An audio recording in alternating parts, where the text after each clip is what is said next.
നിലംപറ്റി വളരുന്ന ഒരു ഔഷധിയാണ് ബ്രഹ്മി.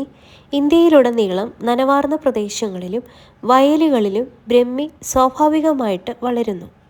ബുദ്ധിശക്തിയും ഓർമ്മശക്തിയും വർദ്ധിപ്പിക്കുന്നതിന് ആയുർവേദത്തിൽ വ്യാപകമായി ഉപയോഗിക്കുന്ന ഒരു ഔഷധമാണ് ബ്രഹ്മി. ജരാനരകൾ ഉണ്ടാകാതെ വളരെക്കാലം ജീവിക്കാൻ ബ്രഹ്മി നെയ്യിൽ വറുത്ത് പാലിൽ കലർത്തി കഴിക്കുന്നത് വളരെ നല്ലതാണ്. രക്തസമ്മർദ്ദം കുറയ്ക്കാനും ഞരമ്പുകളെ ബലപ്പെടുത്തുവാനും മാനസിക രോഗങ്ങൾ, വിഷാദം, അപസ്മാരം, രക്തക്കുറവ് എന്നിവയ്ക്കെല്ലാം ബ്രഹ്മി ഔഷധമായിട്ട് ഉപയോഗിച്ചു വരുന്നു. ബ്രഹ്മി വെളിച്ചെണ്ണയിൽ കാച്ചി തലയിൽ തേച്ച് കുളിക്കുന്നത് ശിരോരോഗങ്ങൾ മാറുന്നതിന് സഹായിക്കും. അതുപോലെ കണ്ണിൻ്റെ ആരോഗ്യത്തിനും നര മാറുന്നതിനും ഒച്ചയടപ്പ് മാറുന്നതിനും ശബ്ദം തെളിയാനും ബ്രഹ്മി കഴിക്കുന്നത് നല്ലതാണ്. നിലംപറ്റി വളരുന്ന ധാരാളം ശാഖകളുണ്ടാവുന്ന ഒരു ഔഷധ സസ്യമാണിത്. ശാഖകളുടെ മുട്ടുകളിൽ നിന്നും വേരുകൾ ഉണ്ടായി വരുന്നു. തടിച്ച പ്രകൃതമുള്ള ഇലകളാണ് ഇവയ്ക്കുള്ളത്. ഇലകളുടെ മുട്ടുകളിൽ നിന്നും പൂക്കൾ ഉണ്ടാവുന്നു. പൂക്കൾക്ക് ഇളം നീല നിറമോ വെള്ള നിറമോ ആയിരിക്കും ഉണ്ടാവുക. ഗർഭസ്ഥ ശിശുവിൻ്റെ ബുദ്ധിവികാസത്തിനും ഗർഭിണികൾക്കും ജനിച്ച ശിശുക്കൾക്കും ബ്രഹ്മി ഉപയോഗിക്കുന്നത് വളരെ ഉത്തമമാണ്. അതുപോലെ കുട്ടികളിലെ മാനസിക വളർച്ചാക്കുറവ് പരിഹരിക്കാനും ചർമ്മരോഗങ്ങൾ, കുഷ്ഠം, രക്തശുദ്ധി, അപസ്മാരം, ഭ്രാന്ത്, മുടി വളർച്ച എന്നിവയ്ക്കും ദഹനം വർദ്ധിപ്പിക്കുന്നതിനും ബ്രഹ്മി വളരെ നല്ലതാണ്. പനി, ശരീരക്ഷീണം എന്നിവ കുറയ്ക്കും. ക്രമം തെറ്റിയ ആർത്തവം ക്രമപ്പെടുത്തും. വാതവും പിത്തവും കുറയ്ക്കും. അനാവശ്യ കോശവളർച്ചകൾ തടയും.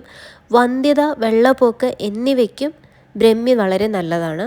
ശബ്ദം നന്നാക്കാനും ഓർമ്മക്കുറവ് പരിഹരിക്കുവാനും യൗവനം നിലനിർത്താനും ദീർഘായുസ്സ് വർദ്ധിപ്പിക്കുവാനും ബ്രഹ്മി ഉത്തമമാണ്.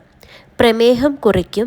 ബാഹ്യ ഉപയോഗത്തിലൂടെ നീർവീക്കം, വേദന എന്നിവ കുറയ്ക്കാനും ഇത് സഹായിക്കുന്നു. ബ്രഹ്മി സമൂലം ഉപയോഗയോഗ്യമാണ്. പച്ചയ്ക്കോ ഉണക്കിപ്പൊടിച്ചോ ഇത് ഔഷധമായിട്ട് ഉപയോഗിക്കാവുന്നതാണ്. ബ്രഹ്മിയുടെ നീര് വെണ്ണയും ചേർത്ത് കുട്ടികൾക്ക് പതിവായി കൊടുക്കുന്നത് കുട്ടികളുടെ ബുദ്ധിയും ഓർമ്മശക്തിയും വർദ്ധിപ്പിക്കാൻ സഹായിക്കും. അതുപോലെ ബ്രഹ്മി നീരിൽ തേൻ ചേർത്ത് കൊടുക്കുന്നതും കുട്ടികളുടെ ഓർമ്മശക്തിയും ബുദ്ധിയും വർദ്ധിപ്പിക്കാനായിട്ട് സഹായകമാണ്. ബ്രഹ്മി, സുഗന്ധപ്പുല്ല്, നെല്ലിക്ക എന്നിവ ചതച്ച് ചേർത്ത കഞ്ഞിവെള്ളം പതിവായി കുടിച്ചാൽ തെളിഞ്ഞ മധുരമായ ശബ്ദമുണ്ടാവും. അതുപോലെ ബ്രഹ്മി, വയമ്പ്, ആടലോടകം, വറ്റൽമുളക്, കടുക്ക എന്നിവ സമമായി എടുത്ത് കഷായമുണ്ടാക്കി കഴിച്ചാലും ശബ്ദം തെളിയാനായിട്ട് സഹായിക്കും. ബ്രഹ്മി നീര് രാവിലെയും വൈകിട്ടും പതിവായി കഴിക്കുന്നത് വഴി വിക്കു മാറിക്കിട്ടുന്നതിനും സംസാര വൈകല്യം ഇല്ലാതാക്കാനും സഹായിക്കും. ബ്രഹ്മി നെയ്യിൽ വറുത്ത് പാലിൽ ചേർത്ത് പതിവായി കഴിച്ചാൽ നിത്യയൗവനം നിലനിൽക്കാൻ സഹായിക്കും.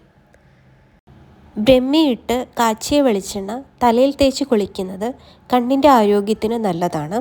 കൂടാതെ മുടികൊഴിച്ചിൽ, താരൻ, മുടിയുടെ അറ്റം പിളരൽ, ഉറക്കക്കുറവ്, മാനസിക സമ്മർദ്ദം, ഉത്കണ്ഠ എന്നിവയ്ക്കും നല്ലതാണ്.